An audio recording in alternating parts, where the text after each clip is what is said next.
అందరికీ నమస్కారం. నేను రమ. ఈ రోజు మనతో ఉన్నారు ప్రముఖ ఆధ్యాత్మికవేత్త శ్రీ విద్యోపాసకులు బ్రహ్మశ్రీ డాక్టర్ క్రోవి పార్థసారథి గురువు గారు ఉన్నారు. మాట్లాడదాం. నమస్కారం గురుగారు. గురుగారు, వారాహి నవరాత్రులు రాబోతున్నాయి. మరి అమ్మవారి అనుగ్రహం పొందాలంటే వారాహి నవరాత్రులు ప్రతి ఒక్కరు ఇంట్లో ఏ విధంగా చేసుకోవాలి, అలాగే అమ్మవారి తత్వం, అమ్మవారి అనుగ్రహం ఏ విధంగా ఉంటుందో కూడా చెప్పండి గురుగారు. వారాహి నవరాత్రులు మనం గతంలో చెప్పుకున్నాము. ఇక్కడ 4 సంవత్సరాలకి 4 సార్లు ఏదో ఒక నవరాత్రులు వస్తాయి. 4 నవరాత్రులు మనం చేయాలి అని. ఇది ఎవరికి అంటే శ్రీ విద్యా ఉపాసకులకు. మేమంతా కూడా చేయాలండి, మిగిలిన వాళ్ళు మీరు చేస్తే చేయండి, లేకపోతే లేదు. చేయటం అనేది ఉత్తమము. మేము చేయలేం కదండి, చేయకపోతే కనీసం ఎవరినో పెట్టినప్పుడు ఆ ప్రసాదం తినండి, అది చేయగలరు కదా, ఆ పని చేయండి, సరిపోతుంది. ఇక్కడ మనకి ఈ ఆషాఢ మాసంలో వచ్చేటటువంటి ఈ మొట్టమొదటి 9 రోజులు ఇవి వారాహి నవరాత్రులు అని అంటాం. ఈ వారాహి నవరాత్రుల్లో అమ్మవారిని పూజ ఎలా చేయాలి, ఇది చాలా పెద్దదైనటువంటి ప్రశ్న. వారాహి అమ్మవారిని పూజ చేయడానికి వారాహి పూజా విధానము అని నేను పుస్తకం వేశాను. రాజమండ్రిలో గొల్లపూడి వీరాస్వామి అండ్ సన్స్ వెంకన్నబాబు వాళ్ళు ప్రింట్ వేశారు. వారాహి పూజా విధానము అని పుస్తకం రాసి ఇచ్చాను నేను వాళ్ళకి. అలాగే వారాహి మహావిద్య అని కూడా పుస్తకం రాసి ఇచ్చాను, అది కూడా ప్రింట్ వేశారు వాళ్ళు. ఇప్పుడు అమ్మవారిని ఎలా పూజ చేయాలి, ఇప్పుడు ఇందాక మనం చెప్పుకున్నాం కదా, త్రిసంధ్యల యందు పూజ చేయాలి. వారాహి దగ్గరికి వచ్చేప్పటికి ఏమంటే ప్రత్యేకంగా ఈ దేవతకి రాత్రులందు ఉగ్రదేవత, ఇది మహా ఉగ్రమైనటువంటి దేవత, వరాహమూర్తి యొక్క శక్తి కదా వారాహి. అందుకని ఈ దేవతని, ఉగ్రమైనటువంటి దేవతలందరినీ కూడా రాత్రిపూట అర్చన చేయాలి అన్నాడు. పగలపూట అర్చన చేయకూడదా? అలా అని కాదు. పగలపూట అంతా మీరు అంతా జపం చేస్తాం, రాత్రిపూట నిశరాత్రి యందు, ఎందుకంటే ఉగ్రమైనటువంటి దేవతలన్నీ కూడా నిశరాత్రి యందు మేల్కొని ఉంటాయి. అప్పుడు విశ్రాంతి తీసుకో, అప్పుడు దేశాటన చేస్తూ ఉంటాయి, గ్రామంలో అటు ఇటు తిరుగుతూ ఉంటాయి. అవి ఉగ్రమైనటువంటి దేవతలు. ఎవరు? కాళీ, చండి, వారాహి, ప్రత్యంగిర, ఇలాంటి దేవతలన్నీ కూడా. వీటికి ఏం చెప్పాడు అంటే మంత్రశాస్త్రంలో రాత్రి 10 గంటల దగ్గర నుంచి 2 గంటల దాకా మీరు చేసిన జపం విశేషమైనటువంటి ఫలితాన్ని ఇస్తుంది అన్నాడు. అది మనం గుర్తుపెట్టుకోవాలి ముందు. ఎవరికి? అందరికీ కాదర్రా ఇది. అమ్మవారి మంత్రాలు ఇట్లా చేయమన్నారు అలా కాదు. ప్రత్యేకంగా ఈ ఉగ్రమైనటువంటి దేవతలకి ఈ పూజ లేకపోతే ఈ జపం మీరు ఏం చేసినప్పటికీ ఆ దేవతల యొక్క జపం అనేది ఈ అర్ధరాత్రి పూట 10 దగ్గర నుంచి 2 గంటల దాకా, పోనీ ఇంకో గంట పెంచుకున్న 3 గంటల దాకా మీరు చేయండి. ఇప్పుడు చేసినటువంటి ఈ పూజ, ఈ మంత్ర జపం, మీరు హోమం కూడా ఇప్పుడే చేయొచ్చు. నిశరాత్రి హోమాలు ఏమిట్రా అని అంటారు మంది. ఆ దేవతలకు అలాగే చేయాలి. ఏం చేద్దాం? అలా చేస్తే ఆ దేవత ఎక్కువగా ప్రీతి చెందుతుంది అన్నాడు. ఇది అన్ని దేవతలకి వర్తించదు అని కూడా చెప్పాను. ఇప్పుడు మనకి శ్యామల ఉంది, రాయశ్యామల. ఈ రాయలసీమలో కూడా రాత్రిపూట ఎందుకు చేసే అర్చనే చాలా ప్రీతికరమైనటువంటిది అని చెప్పారు. అయితే ఇక్కడ రాత్రిలో ఆ రాత్రి అనే దానికి డిఫరెంట్ తేడా ఉంది. శ్యామల పూజ ఎప్పుడు చేయమన్నాడు? రాత్రి 6:30, 7 దాటిన తర్వాత నువ్వు చేసేయచ్చు, ఇబ్బంది లేదు. 10 దాకా నువ్వు చేసి ఆ 10 భోజనం చేసి పడుకోవచ్చు. కానీ ఇక్కడ వారాహికి అలా పనికిరాదు. అసలు మొదలు పెట్టడమే నువ్వు 10 మొదలుపెట్టు, రాత్రి 2 దాకా 3 దాకా నువ్వు ఆ జపము, అర్చన అవన్నీ, అయితే హోమము అవన్నీ అప్పుడు చేయి. ఇది ప్రత్యేకంగా.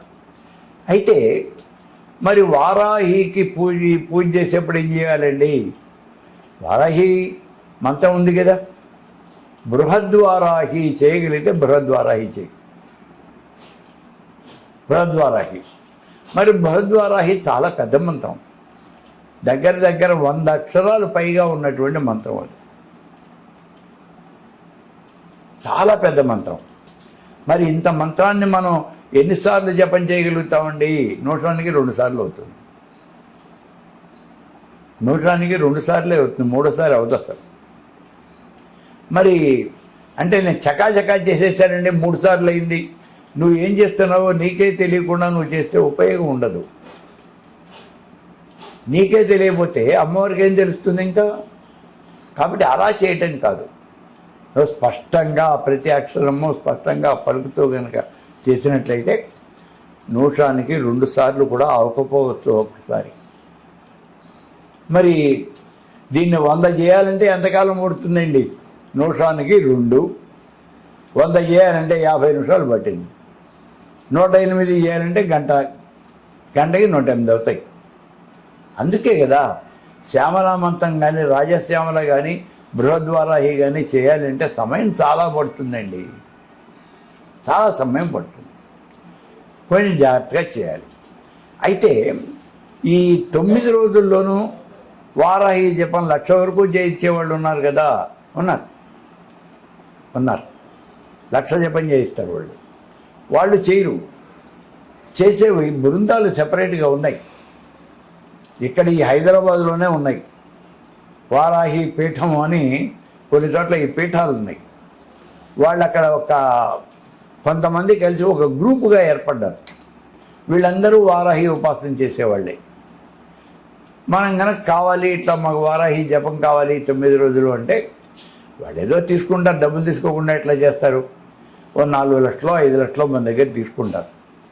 తీసుకుని ఈ టైంలో మీకు వారాహి 1,00,000 జపం చేస్తారు. బృహద్వారాహి మంత్రం 1,00,000 జపం చేస్తారు.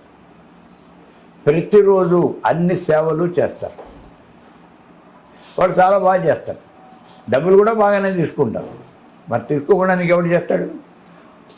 అలా చేసి వాళ్ళు ఇచ్చేస్తారు. మరి వారాహి హృదయము, వారాహి కవచము ఇవి చదవాలి కదండి. నువ్వు చదవయ్యా. వాళ్ళు కనుక చదవాలి అంటే మళ్ళీ వాళ్ళకి టైం సరిపోవాలి కదా. వాడు తర్పణ చేయాలి, వాళ్ళు హోమం చేయాలి కదా. నేను కూర్చోబెట్టే హోమం చేయిస్తారు, నీకు దీక్షిస్తారు ఆ 9 రోజులు. నువ్వు కూడా ఇంట్లో నేను వారాహి నవరాత్రులు చేస్తున్నాను అంటే నువ్వు దీక్ష కంకణం కట్టుకోవాలి.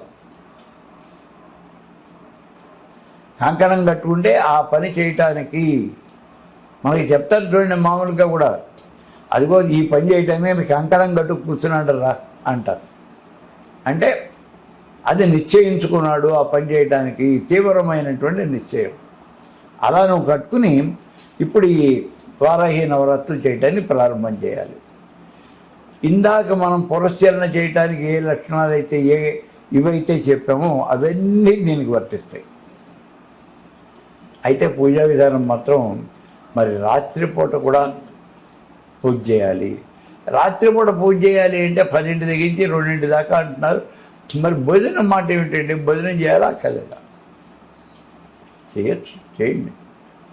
భోజనం చేసిన తర్వాత అమ్మవారి యొక్క మంత్రం జపం చేయకూడదు అని ఎక్కడా లేదు, గుర్తుపెట్టుకోండి.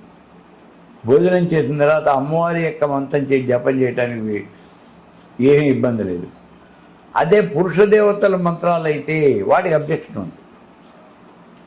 గణపతి మంత్రం చేస్తున్నావు, నువ్వు మధ్యాహ్నం 12 గంటల వరకే చేయాలి ఆ మంత్రం. ఆ తర్వాత పనికిరా, ఎందుకంటే భోజనం చేస్తావు. ఒకవేళ నువ్వు చేయదలుచుకుంటే మధ్యాహ్నం భోజనం మానేయాలి. గణపతి మంత్రం కానీ ఏ మంత్రం అయినా సరే భోజనం అనేది కంట్రోల్ చేయాలి, తిండి కంట్రోల్ చేయాలి. మధ్యాహ్నం కూడా టిఫిన్ చేయటమే ఉత్తమము. ఆ టిఫిన్ చేసి మీరు ఆ జపాన్ని కంట్రోల్ చేయండి. అయితే ఇక్కడ ఇంకొక విషయం ఏమంటే, నేను ఇందాక చెప్పానో లేదో, మీరు ఎవరితోనూ కూడా కబుర్లు చెప్పకూడదు, ఎవరితోనూ మాట్లాడకూడదు. భార్యతో కూడా సాధ్యమైనంత వరకు భార్యను కూడా దూరంగానే పెట్టండి. మీరు ఏ గదిలో అయితే కూర్చొని జపం చేస్తున్నారో ఆ గదిలోకి లోపల కాలు పెట్టడానికి మీ భార్యకు కూడా అనుమతి లేదు.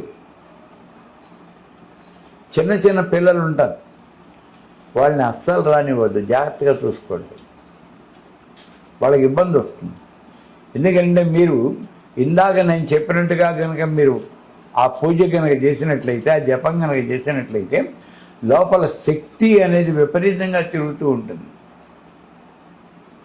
ఆ శక్తి కిరణాలు విపరీతంగా ప్రసరిస్తూ ఉంటాయి లోపల. ఇప్పుడు ఎవరైనా కనుక లోపలికి కాలు పెట్టారనుకోండి, వాళ్ళకి ఎఫెక్ట్ అవుతాయి అవి. దానివల్ల వాళ్ళు పీడించబడతారు, వాళ్ళకి ఇబ్బందులు వస్తాయి. అందుకు వాళ్ళని రావద్దు అనేది.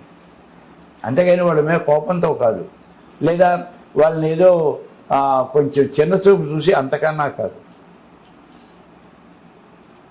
అందుకని వాళ్ళని రానివ్వద్దు, పిల్లల్ని అస్సలు రానివ్వదు. ఇప్పుడు మనకి మడి కట్టుకోవాలి అని అంటారు. మడి అంటే ఏమిటి? అది ఒక రక్షణ వలయం. మడి కట్టుకోవాలి అంటే ఒక రక్షణ వలయం ఏర్పాటు చేసుకోవాలి. నేను ఇలా కూర్చుంటే నా చుట్టూ ఈ దుష్టశక్తులు, మనం మంచి పని చేయటాన్ని ప్రారంభం చేస్తే అది చెడగొట్టని బోల్డ్ మంది రెడీగా ఉంటారు. అవన్నీ దుష్టశక్తులే. ఒకసారి మానవ రూపంలో వస్తాయి, ఒక్కొక్కసారి మనకి తెలియకుండా వస్తాయి, ఇంకోసారి ప్రకృతి రూపంలో వస్తాయి. మనకి ఎలా వస్తాయో తెలియదు. మానవ రూపంలో నువ్వు జపానికి కూర్చున్నావయ్యా, ఇంతలో ఎవడో వచ్చాడు, లేకపోతే ఫోన్ వచ్చింది, మీ ఆఫీసర్ గారు రమ్మంటున్నారండి అని. చాలా అర్జెంటు పంట, ఏం చేస్తా? అది అక్కడ వదిలిపెట్టి పరిగెత్తాల్సి వస్తుంది. అందుకే ఈ 9 రోజులు సెలవు పెట్టి పారేయండి. మీరు నవరాత్రులుగా మీరు చేయదలుచుకుంటే సెలవు పెట్టేయండి. అలా ఇది మనకి అఫీషియల్గా మానవుల దగ్గర నుంచి వచ్చేవి, ప్రకృతి నుంచి వచ్చేవి. ప్రకృతి నుంచి అంటే నువ్వు జపం చేస్తూ ఉన్నాడు, పైనుంచి ఎత్తేలో బల్లో పడుతుంది మీద, లేదా బ్రహ్మాండమైన వర్షం వస్తుంది, దాంతో నీకు కొంచెం ఇబ్బంది అనేది ఏర్పడుతుంది. ఇట్లా అనేక రకాలు ఉంటాయి. మీ ఫ్రెండ్ ఎవరో వస్తారు, నువ్వేం చేస్తున్నావయ్యా అంటాడు, వాటితో మాట్లాడుతూ కూర్చున్నావు, అయిపోయింది. అందుకే ఎవరితోనూ మాట్లాడకూడదు, ఎవరిని లోపలికి రానివ్వకూడదు, క్షవరం చేయకూడదు. నువ్వు ఏకభక్తవే, రోజుకి ఒకసారి రాత్రిపూట మాత్రమే భోజనం చేయాలి, మధ్యాహ్నం చేయకూడదు. అసలు భోజనం చేయకుండా ఉండొచ్చా? ఉండొచ్చు, శుభ్రంగా ఉండొచ్చు. కాకపోతే అంటే ఏదో ఒకటి తిను, పండు 2 పళ్ళు తిను, పాలు తాగు, ఉండు, ఇబ్బంది ఏం లేదు. కాకపోతే ఏమంటే నీ ఆరోగ్యాన్ని కొంచెం జాగ్రత్తగా చూసుకో. అసలు భోజనం చేయకపోతే నువ్వు నుంచోగలవా? ఇప్పుడు మన ప్రధానమంత్రి ఉన్నాడు కదా మోడీ, ఆయన దసరాల్లో అసలు భోజనం చేయడు, 9 రోజులు భోజనం చేయడు. ఆయన అట్లాగే ఉంటాడు. ఈయనే కాదు, ఇదివరకు రాష్ట్రపతిగా చేసిన శంకర్ దయాళ్ శర్మ, అలాగే ప్రణబ్ ముఖర్జీ, వీళ్ళంతా కూడా బ్రహ్మాండమైన దేవీ ఉపాసకులు. చండీ సప్తాహితి రోజు పారాయణ చేసేవాళ్ళు వాళ్ళు. ఎవరు? ప్రణబ్ ముఖర్జీ, ఈ శంకర్ దయాళ్ శర్మ వాళ్ళు రోజు పారాయణ చేసేవాళ్ళు, రాష్ట్రపతి అయిన తర్వాత కూడా. కాబట్టి నువ్వు ఎవరిని దగ్గరికి రానియద్దు, ఎవరితోనూ మాట్లాడద్దు, నువ్వు చాలా జాగ్రత్తగా జపం చేయి. ఇలా కనుక జపం చేస్తే, ఇప్పుడు బయట వాళ్ళని పిలిచి మనం చేయించాము అన్నాం కదా, అలా చేయించినప్పటికీ కూడా ఫలితం నీకు. ఎందుకంటే వాళ్ళకి డబ్బులు ఇచ్చి మనం జపం చేయించుకుంటున్నాం, ఆ ఫలితం మనకే వస్తుంది. ఈ వారాహి చేసేటప్పుడు వారాహి కవచం, వారాహి హృదయం, ఇవన్నీ కూడా ఉంటాయి, చదువు, అవి కూడా చదువు. వారాహి స్తోత్రం ఏదైనా దొరికితే చదువు, స్తోత్రాలు ఉన్నాయి. నేను వారాహి పూజా విధానము అని ఇచ్చిన ఆ పుస్తకంలో అవి కూడా వేశాను, ఆ స్తోత్రాలు కూడా. కాబట్టి అవి కూడా చదువు. అవన్నీ చదివి నువ్వు 24 hours ఆ 9 రోజులు కూడా 9/24 అవి కనుక నువ్వు ఖచ్చితంగా చేయగలిగితే ఆ వారాహి దేవత తప్పకుండా ప్రసన్నమవుతుంది. ఆవిడ ప్రసన్నమైతే మనకు ఉపయోగం ఏంటండి? చాలా ఉపయోగం ఉంది. ఉగ్రమైనటువంటి దేవత, అది చేయని పని లేదు. పర్టికులర్గా భూ తగాదాలు అంటే ల్యాండ్కి సంబంధించిన డిస్ప్యూట్స్ ఏమైనా కూడా త్వరగా పరిష్కారం అవుతాయి. ఇంకో విషయం, కోర్టు తగాదాలు, ఇవి పరిష్కారం అవుతాయి, చాలా త్వరగా పరిష్కారం అవుతాయి. కాబట్టి ఈ వారాహి నవరాత్రుల్లో మీరు వారాహి దేవిని తప్పనిసరిగా అర్చన చేయాలి. వారాహి తర్పణాన్ని విడిగా ఉంది, నేను ఇందాక చెప్పాను చూడండి, మంత్రసిద్ధి కోసం దేవతా తర్పణ అని, అందులో ఉంది వారాహి తర్పణ. 438 సార్లు కావాలి మనం ఆ వారాహి తర్పణ చేయాలి ఒక ఆవృత్తికి. ఒక ఆవృత్తి అవ్వడానికి 438 సార్లు చేయాలి తర్పణ. మంత్రం పెద్దది, మరి సమయం పడుతుంది కదండి, పడుతుంది, చాలా సమయం పడుతుంది. ఆఖరి రోజున వారాహి యాగం చేసేయండి. 9 రోజులు అయిపోయిన తర్వాత ఆ 9వ రోజున లేదా 10వ రోజున వారాహి యాగం చేయండి. ఆ యాగం చేయటం అంటే వారాహి మంత్రం జపం, అలాగే ఈ తర్పణ, అలాగే వాటి యొక్క పారాయణ, శాస్త్రనామ పారాయణ, హృదయం కవచం, ఇవన్నీ పారాయణ, గణపతి చిత్తావర్తి తర్పణ, ఇవన్నీ చేసి అప్పుడు అమ్మవారికి మనం యంత్రార్చన, మెయిన్ యంత్రార్చన. ప్రతిరోజు మనం వారాహి యంత్రార్చన అనేది చేయాలి. ఈ వారాహి యంత్రార్చన, వారాహి యంత్రం సెపరేట్గా ఉంది. ఆ యంత్రంలో మనకి 6 ఆవరణలు ఉంటాయి. 6, అది కిరిచక్రము అని అంటారు దాన్ని. వారాహి యంత్రాన్ని కిరిచక్రము అంటారు. 6 ఆవరణలు ఉంటాయి. మొట్టమొదటి త్రికోణం, ఆ తర్వాత 6 కోణాలు, షష్ఠకోణం, ఆ తర్వాత అష్టకోణం, ఆ తర్వాత మిగిలినటువంటివన్నీ కూడా. ఇందులో చాలా దళాలు ఉంటాయి, చెత్త దళం, సహస్ర దళం, ఇవి కూడా ఉంటాయి. కాబట్టి ఆవరణలో ఉన్నటువంటి దేవతలందరినీ మీరు ఈ ఆవరణార్చన ఉంది, అది ఉంది, మీకు ఆవరణార్చన కూడా ఉంది. కాబట్టి అవి మీరు గట్టిగా కనుక చేస్తే మీకు ఆ వారాహి దేవత తప్పనిసరిగా ప్రసన్నమవుతుంది.